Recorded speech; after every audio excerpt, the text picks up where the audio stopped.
Hello friends, welcome to my channel only SSC. So guys, आज की इस video में हम लोग देखने वाले हैं जो आपका एसएससी सीएचएसएल का 2 अगस्त का फर्स्ट शिफ्ट का एग्ज़ाम हो गया दोस्तों। 2 अगस्त फर्स्ट शिफ्ट में पूछे गए सभी क्वेश्चंस इस वीडियो में डिस्कस करेंगे, तो इस वीडियो को पूरा ज़रूर देखिए। वीडियो अच्छा लगे तो प्लीज़ वीडियो को लाइक और शेयर ज़रूर करें, और जो भी हमारे नए बच्चे हैं, जिन बच्चों ने चैनल को सब्सक्राइब नहीं किया है, तो प्लीज़ चैनल को सब्सक्राइब करके नोटिफिकेशन बेल ऑन करना ना भूलें। तो चलिए वीडियो को स्टार्ट करते हैं। पहला क्वेश्चन पूछा गया था कि 1919 में भौतिकी में नोबेल पुरस्कार किसे मिला। तो 1919 में भौतिकी का जो नोबेल पुरस्कार है ना, जोहान्स स्टार्क को मिला था। तो जोहान्स स्टार्क आपका करेक्ट आंसर हो जाएगा। 1919 में भौतिकी में नोबेल पुरस्कार जोहान्स स्टार्क को नहर किरणों में डॉप्लर प्रभाव की खोज और विद्युत क्षेत्रों में वर्णक्रमीय रेखाओं के विभाजन के लिए प्रदान किया गया था। ये आपको ध्यान में रखना है। बात करें भौतिकी में पहला जो नोबेल पुरस्कार है, ये 1901 में किसको मिला था, ये आपको ध्यान में रखना। ये नाम विल्हेम कॉनराड रोटंगन को प्रदान किया गया था। ये आपको ध्यान में रखना है। देखिए, जो विल्हेम कॉनराड रोटंगन थे ना, ये एक जर्मन भौतिकी विज्ञानी थे। ये भी फैक्ट आपको ध्यान रखना है।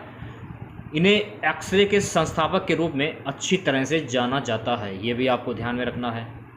अगला क्वेश्चन देखिए क्या पूछा गया है। अगला क्वेश्चन था कि आर्टिकल 76 जो है ना, ये किससे संबंधित है। तो आर्टिकल 76 जो है ना, ये महान्यायवादी से संबंधित है। तो महान्यायवादी आपका करेक्ट आंसर हो जाएगा।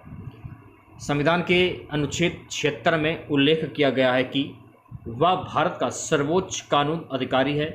भारत सरकार के मुख्य कानूनी सलाहकार के रूप में वह सभी कानूनी मामलों पर केंद्र सरकार को सलाह देता है। वह भारत के सर्वोच्च न्यायालय में केंद्र सरकार का प्रतिनिधित्व करने वाला प्राथमिक वकील भी है। ये भी आपको ध्यान में रखना है। महान्यायवादी के लिए जो योग्यताएं होनी चाहिए वो क्या क्या होनी चाहिए वो भी जान लीजिए। पहला, वह भारतीय नागरिक होना चाहिए। दूसरा, उसने या तो किसी भारतीय राज्य के उच्च न्यायालय में न्यायाधीश के रूप में 5 वर्ष पूरे किए हों, या उच्च न्यायालय में अधिवक्ता के रूप में 10 वर्ष पूरे किए हों। ये भी आपको ध्यान में रखना है। वह राष्ट्रपति की नज़र से एक प्रख्यात न्यायविद भी हो सकता है। अगला क्वेश्चन पूछा गया था, आर्टिकल 23 जो है ना, ये किससे संबंधित है। तो देखिए, आर्टिकल 23 जो है ना, ये मानव व्यापार श्रम एवं बाल श्रम से संबंधित है। ठीक है, भारतीय संविधान के अनुच्छेद 23 और 24 की हम बात कर रहे हैं। तो भारतीय देखिए, अनुच्छेद 23 से क्वेश्चन पूछा गया था। 23 और 24 दोनों के बारे में जान लीजिए आप लोग। भारतीय संविधान के अनुच्छेद 23 और 24 शोषण के विरुद्ध अधिकार से संबंधित है। अनुच्छेद 23 में मानव तस्करी और जबरन श्रम पर रोक का प्रावधान है, जबकि अनुच्छेद 24 में कारखानों, खानों, दुकानों आदि में 14 वर्ष से कम उम्र के बच्चों के रोजगार पर प्रतिबंध है। ये भी फैक्ट आपको ध्यान में रखना है। संबंधित अधिकार जो है अनुच्छेद है, इनके बारे में जान लीजिए। जैसे कि स्वतंत्रता का जो अधिकार है ना, ये अनुच्छेद 1919 से 22 में है। धर्म की स्वतंत्रता का जो अधिकार है ना, आर्टिकल 25 से 28 के बीच में है। ठीक है, शिक्षा का जो अधिकार है आर्टिकल 21A में है। ये सारे फैक्ट आपको ध्यान रखना है। अगला क्वेश्चन गाइस पूछा गया था कि भाग 20 जो है ना, ये किससे संबंधित है। तो भाग 20 जो है ना, ये आपातकाल से संबंधित है। भाग अगर 20 की बात करें तो भारत का भाग 20 संविधान का संशोधन। भाग 20 में केवल एक अनुच्छेद है, अर्थात अनुच्छेद 368 जो संविधान के संशोधन से संबंधित है। एक क्वेश्चन गाइस पूछा गया था कि आईपीएल 2023 ऑरेंज कैप किसको मिला है। तो आईपीएल 2023 का ऑरेंज कैप जो है ना, ये शुभमन गिल को मिला है। तो शुभमन गिल आपका करेक्ट आंसर हो जाएगा। कुछ महत्वपूर्ण क्वेश्चन जान लीजिए आईपीएल 2023 के बारे में, क्योंकि यहाँ से 1 से 2 क्वेश्चन आपके हर शिफ्ट में पूछे जाएंगे। ये मान लीजिए आप लोग।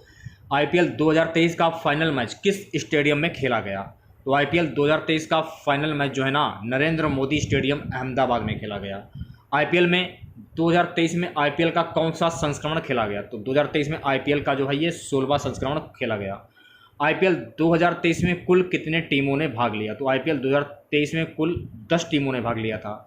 आईपीएल 2023 का खिताब किस टीम ने जीता है। तो आईपीएल 2023 का जो खिताब है ना, चेन्नई सुपर किंग्स ने जीता है। आईपीएल 2023 की उप विजेता टीम कौन सी रही है। तो आईपीएल 2023 की उप विजेता टीम जो है गुजरात टाइटंस रही है। आईपीएल 2023 में सबसे अधिक रन बनाकर ऑरेंज कैप अपने नाम करने वाले खिलाड़ी कौन बने हैं। ये हैं शुभमन गिल। तो शुभमन गिल आपका करेक्ट आंसर हो जाएगा। आईपीएल 2023 में सबसे अधिक विकेट लेकर पर्पल कैप अपने नाम करने वाले खिलाड़ी कौन बने हैं। Mohammed Shami. IPL 2023 emerging player of the season जो है किसे चुना गया है? ये चुना गया है Yashasvi Jaiswal. IPL 2023 most valuable player किसे चुना गया है? शुभमन गिल को चुना गया है। IPL 2023 game changer of the season किसे चुना गया? तो IPL 2023 game changer of the season जो है ना, शुभमन गिल को चुना गया है। IPL 2023 catch of the season किसे चुना गया है? तो IPL 2023 catch of the season जो है ना, राशिद खान को चुना गया है। सबसे ज़्यादा आईपीएल ट्रॉफी जीतने का रिकॉर्ड किस टीम के पास है? तो देखिए, सबसे ज़्यादा आईपीएल ट्रॉफी जीतने का जो रिकॉर्ड है ना, चेन्नई सुपर किंग्स और मुंबई इंडियंस के पास है। दोनों टीमों ने 5-5 बार आईपीएल ट्रॉफी अपने नाम की है। अब तक आईपीएल के इतिहास में सर्वाधिक रन किस खिलाड़ी के हैं? आईपीएल के इतिहास में सर्वाधिक रन जो है ना, विराट कोहली के हैं। अब तक आईपीएल के इतिहास में सर्वाधिक विकेट किस खिलाड़ी के नाम है? युजवेंद्र चहल के नाम है। ये भी आपको ध्यान में रखना है। आईपीएल का 1000वां मैच किन दो टीमों के बीच खेला गया था? मुंबई इंडियंस और राजस्थान रॉयल्स के बीच में खेला गया था। आईपीएल 2022 की ट्रॉफी किस टीम ने जीती है? ये भी जान लीजिए, गुजरात टाइटंस ने जीती थी। आईपीएल का प्रथम संस्करण कब हुआ था? 2008 में हुआ था। आईपीएल के प्रथम संस्करण में कुल कितनी टीमों ने भाग लिया था? कुल 8 टीमों ने भाग लिया था। ये भी जान लीजिए। आईपीएल के प्रथम संस्करण में कौन सी टीम विजेता रही थी? राजस्थान रॉयल्स। आईपीएल के प्रथम संस्करण में कौन सी टीम उप विजेता रही थी? Chennai super Kings. तो ये सारे क्वेश्चन याद कर लीजिए आपको, ठीक है। अगला क्वेश्चन देखिएगा। अगला क्वेश्चन पूछा गया था कि रुक्मणी देवी को 1956 में कौन सा पुरस्कार दिया गया था? तो रुक्मणी देवी को 1956 में पद्म भूषण पुरस्कार दिया गया था। इनके बारे में जान लेते हैं। इनका नाम है रुक्मणी देवी अरुणडेल। भारतीय इतिहास में राज्यसभा की सदस्य के रूप में नामांकित होने वाली पहली महिला हैं जो भारतीय नृत्य कला भरतनाट्यम से जुड़ी हुई थी। यह भी आपको ध्यान रखना है। इंडिया टुडे ने रुक्मणी देवी को 100 लोगों की सूची में शामिल किया है जिन्होंने भारत को आकार दिया है। देखिए, रुक्मणी देवी को अप्रैल 1952 में राज्यसभा के सदस्य के रूप में और 1956 में पुनः नामांकित किया गया था। यह भी आपको ध्यान रखना है। गूगल ने अंतर्राष्ट्रीय महिला दिवस के लिए 2017 की गूगल डूडल में भी इन्हें चिन्हित किया है। यह भी फैक्ट आपको ध्यान रखना है।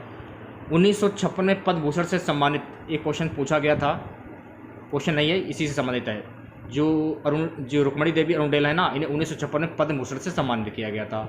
एक क्वेश्चन देखिए, वाद्य यंत्र और मिलान करने वाला से क्वेश्चन पूछा गया था। क्वेश्चन क्या था वो हमको नहीं मिल पाया है। अगला क्वेश्चन था कि मुंडारी नृत्य या क्षत्रिय नृत्य। तो देखिए, इनमें से एक क्वेश्चन पूछा गया था मुंडारी नृत्य से या क्षत्रिय नृत्य से। देखिए, मुंडारी नृत्य जो है ना, ये झारखंड से है और क्षत्रिय नृत्य जो है ना, ये असम का लोक नृत्य है। ये भी आपको ध्यान रखना है। बात करेंगे अरुणाचल प्रदेश की। देखिए, अरुणाचल प्रदेश का लोक नृत्य है छम, मुखौटा नृत्य, युद्ध नृत्य, भुया चलो और वाचो और पासी कोगकी, पोनुम, पोपिर वार्डो। ये जो नृत्य हैं अरुणाचल प्रदेश के। असम की बात कर लेते हैं। असम के लोक नृत्य हैं कली गोपाल, खेल गोपाल, बिहू, राखल, विहुआ, नटपूजा, चोगली और चौगवी, नागा नृत्य, अकाइया नाट। ये जो नृत्य हैं असम के हैं। ये भी आपको ध्यान रखना है। आंध्र प्रदेश की बात कर लेते हैं। आंध्र प्रदेश के लोक नृत्य हैं मरदाला, कुंभी, घटामदाला, छड़ी नृत्य, बातकंभा, विधि, मधुरी, ओटन तुल्लू, कालियटम, कुड़ियट्टम, भद्रकाली। उड़ीसा के जो लोक नृत्य हैं छौआ, पैका हुआ, शवारी, पुगनाट, धूमरा, जदूर, मुदारी, गरुड़वाहन, ओडिसी, चढ़िया, दंडनाता। ये जो नृत्य हैं उड़ीसा के लोक नृत्य हैं, ठीक है। एक क्वेश्चन था G20 के सिरेपा। तो G20 के सिरेपा है अमिताभ कांत। इसके बारे में जान लेते हैं। G20 समिति 2023 नीति आयोग के पूर्व CEO अमिताभ कांत को G20 संगठन के लिए भारत ने अपना सिरेपा नियुक्त किया है।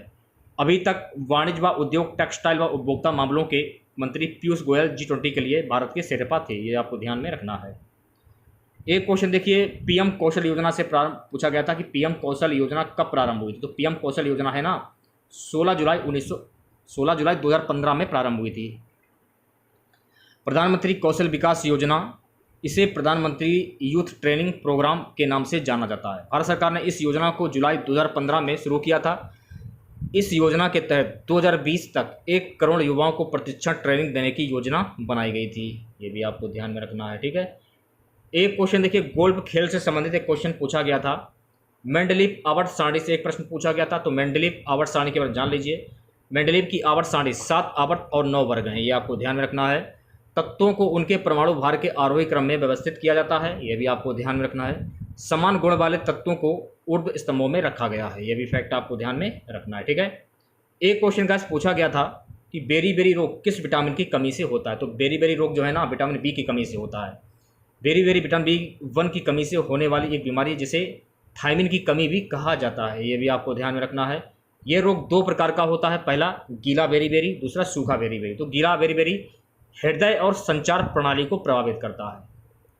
सूखा बेरी की बात करें तो नसों को नुकसान पहुंचाती है और मांसपेशियों की शक्ति में कमी और अंततः मांसपेशी पक्षाघात हो सकती है। विटामिन B1 की अगर बात करें, इसका जो रासायनिक नाम है, इसका रासायनिक नाम थायमिन है। यह पानी में घुलनशील है। विटामिन B की कमी से बेरी होता है। गाजर, चावल, गेहूं, दूध, सोयाबीन, हरी पत्तेदार सब्जियां B1 के मुख्य स्रोत हैं। ये भी फैक्ट आपको ध्यान में रखना है, ठीक है।